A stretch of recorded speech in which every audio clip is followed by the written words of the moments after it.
ضروری نہیں ہے کہ آپ کسی کا دل دکھاؤ تو وہ منہ سے ہی بد دعا دے۔ جب بھی وہ آپ کی وجہ سے اللہ کے سامنے روئے گا تو وہ آپ کو بہت مہنگا پڑے گا۔ بد دعا سننے میں ہی یہ بہت اذیت والا لفظ لگتا ہے، لیکن کیا آپ کو معلوم ہے کہ بد دعا کیسے تباہی پھیرتی ہے اور یہ کیسے انسان کے لیے مشکلات کا سبب بن سکتی ہے؟ آج کا یہ اہم واقعہ سنتے ہیں ایک شخص کی زبانی۔ اگر آپ اسلام آباد میں رہتے ہیں تو راول ٹاؤن چوک کو اچھی طرح جانتے ہوں گے۔ یہ چوک کلب روڈ پر سرینا ہوٹل سے فیض آباد کی طرف جاتے ہوئے آتا ہے۔ چوک میں ایک پیٹرول پمپ اور ایک پرانی مسجد ہے۔ میں 1993 میں اسلام آباد آیا تو مسجد کے ساتھ ایک چھوٹا سا گاؤں ہوتا تھا۔ گاؤں کی زمینیں ایکوائر ہو چکی تھی۔ امیر لوگ زمینوں کی قیمتیں وصول کر کے بڑے بڑے سینکڑوں اور فارم ہاؤسز میں شفٹ ہو چکے تھے، لیکن وہ غربا پیچھے رہ گئے تھے جن کی زمینوں کے پیسے عمرہ کھا گئے، یا پھر وہ جو گاؤں کے کمی کمین تھے اور ان کے نام پر کوئی زمین نہیں تھی۔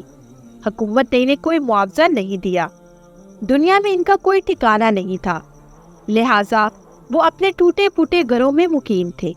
سی ڈی اے اور ضلع انتظامیہ نے ان کو بے شمار نوٹس دیے، مگر وکیلوں کا کہنا تھا ہم کہاں جائیں، آپ ہمیں بتا دیں، ہم وہاں چلے جاتے ہیں۔ حکومت ظاہر ہے کہ ایک ٹھنڈی ٹھار مشین ہوتی ہے، اس کا نہ تو دل ہوتا ہے اور نہ ہی جذبات، لہٰذا حکومت جواب میں ایک اور نوٹس بھجوا دیتی تھی۔ نوٹس بازی کے اس عمل کے دوران بے نظیر بھٹو اور میاں نواز شریف کی حکومتیں آتی اور جاتی رہیں۔ ضلع انتظامیہ نے جب بھی سویلین گورنمنٹ سے آپریشن کی اجازت مانگی، حکومت نے اجازت نہ دی۔ انتظامیہ ایک بار مشینری لے کر وہاں پہنچ گئی۔ چودھری شجاعت حسین اس وقت وزیر داخلہ تھے۔ ان کو اطلاع ملی تو وہ فوراً وہاں پہنچے اور ذاتی طور پر آپریشن رکوا دیا، لیکن پھر 1999 آ گیا اور جنرل پرویز مشرف حکمران بن گئے۔ چنانچہ جنرل مشرف نے جب راول چوک کے مکانات گرانے کا حکم دیا تو یہ ذمہ داری انہیں سونپی گئی۔ یہ فورس لے کر وہاں پہنچے اور گھر گرانا شروع کر دیے۔ لوگ مزاحم ہوئے، پولیس نے ڈنڈے برسائے، لوگوں کو گرفتار بھی کیا اور ایک آدھ موقع پر ہوائی فائرنگ بھی کرنا پڑی۔ قصہ مختصر آپریشن مکمل ہو گیا اور انتظامیہ نے ملبہ اٹھانا شروع کر دیا۔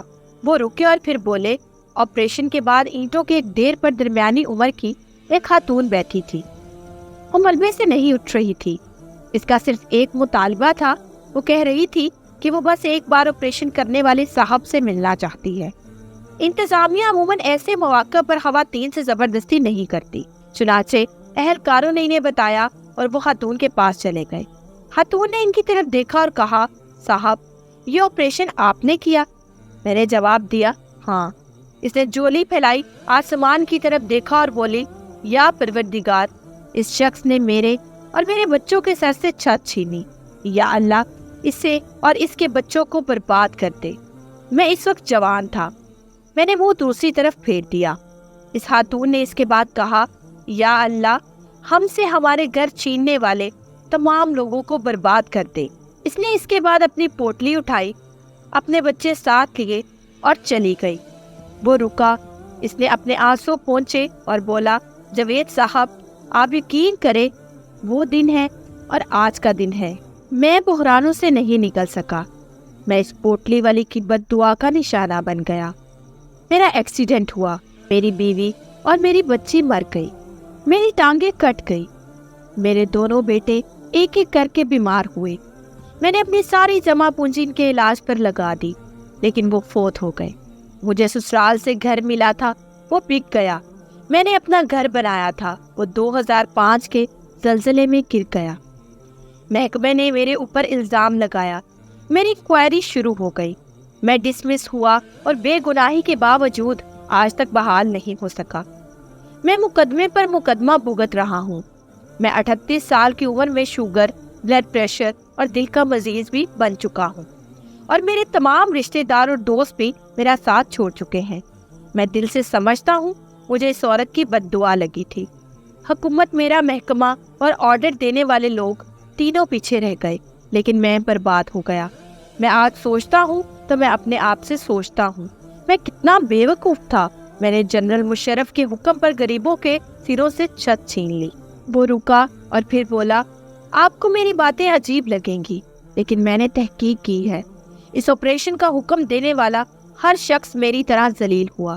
ان میں سے آج کوئی شخص اپنے گھر میں آباد نہیں، وہ سب اولاد اور بیویوں کے بغیر عبرت ناک اور بیمار زندگی گزار رہے ہیں، یہاں تک کہ اس وقت کے چیئرمین CDA کی ساری پراپرٹی بھی بک گئی ہے اور اس کی اولاد بھی دربدر ہو گئی، وہ بھی عبرت کا نشان بن کر آخری سانسیں لے رہا ہے۔ ہم سب کو اس صورت کی آنکھ کھا گئی۔ میرا تجربہ اور میرا مشاہدہ ہے، دنیا کا ہر وہ شخص جو کسی کے سر سے چھت اور اس کا روزگار چھینتا ہے یا پھر کسی معزز شخص کو بے عزت کرنے کی کوشش کرتا ہے، اللہ تعالیٰ اس سے سب کچھ چھین لیتا ہے، اور وہ شخص اس کے بعد روز مرتا اور روز جیتا ہے، مگر اس کی سزا ختم نہیں ہوتی۔ لہٰذا آپ جو دل چاہے کریں، لیکن کسی کی بد دعا نہ لیں۔ دنیا کے تمام عہدے، کرسیاں اور تکبر عارضی ہوتے ہیں، یہ پیچھے رہ جاتے ہیں، اور دنیا اور آخرت دونوں مصرف پوٹلی والیوں کی دعائیں یا پھر بد دعائیں کام کر جاتی ہیں۔ مجھے امید ہے کہ آج کی ویڈیو آپ کے لیے بہت سبق آموز رہی ہوگی۔ ایسی ہی بہت سے سبق آموز ویڈیو دیکھنے اور سننے کے لیے ہمارے چینل کو لائک، شیئر اور سبسکرائب کرنا مت بھولیے گا، اور بیل آئیکن کا بٹن ضرور پریس کیجیے گا تاکہ ہر نئی ویڈیو کا نوٹیفیکیشن آپ کو آپ کی اسکرین پر ملے۔ اب میں آپ سے اجازت چاہوں گی۔ شکریہ، اللہ حافظ۔